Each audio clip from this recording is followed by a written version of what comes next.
Hi,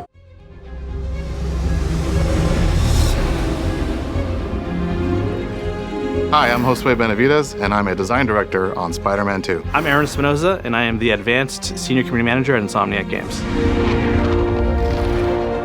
When I first picked up the DualSense Edge controller, it had a real weight to it, which I really enjoyed. I like the feeling of the weight in my hands. It's a beautiful looking controller, icons all over the touchpad, the light looks really cool. So not only is it a awesome feeling controller, it's a good looking one too to have in your collection if you're a collector like me. I thought it was pretty easy to swap out the stick caps and the back buttons. I didn't even have to read the instruction manual. They pop right off and then pop the other ones on. My favorite sticks are the standard sticks. They give you a nice grip, keeps me completely on edge when I'm playing Marvel Spider-Man 2. One of our goals in Insomniac was to make a game for everybody. We've done that through a shortcut system where we have a lot of features and abilities that you can map to one of our left or right D-pad shortcuts.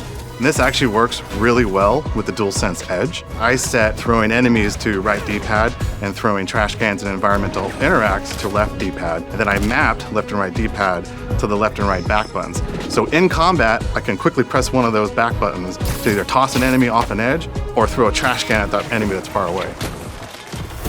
In addition to having a really great story, in addition to having really great gameplay, people just love to take really good photos. I'm a big virtual photographer when it comes to Marvel Spider-Man. As I'm moving through the city or I'm trying to capture a really cool shot, every second counts for every frame of animation. One of the cool new shortcuts that we have is game speed. You can switch the game between 70%, 50%, and 30% game speed. So I usually have it at 30%. I'll switch over the back buttons to one of our shortcut keys. Setting up the DualSense Edge controller through the UI was very seamless. The UI menu shows you the controller layout, and it's really quick. You can just select one of the buttons and go through the options of what button you want to reconfigure. So it's 30% and then photo mode. Those things work cohesively together to capture even better photos.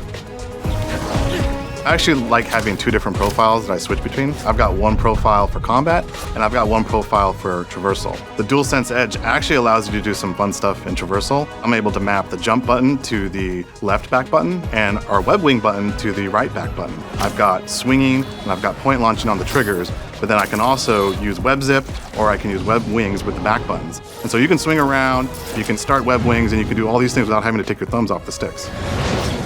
I've been really inspired by the community. I've been watching a lot of their videos lately and just seeing how fast they can move through the city. The way that they're turning a corner and thwip, doing, corner tether, going straight into web wings. The more efficient you are at traversal, the faster you go. And Marvel Spider-Man 2 is really freaking fast. So you want to achieve those max speeds as much as possible. And the controller has helped me do that a lot.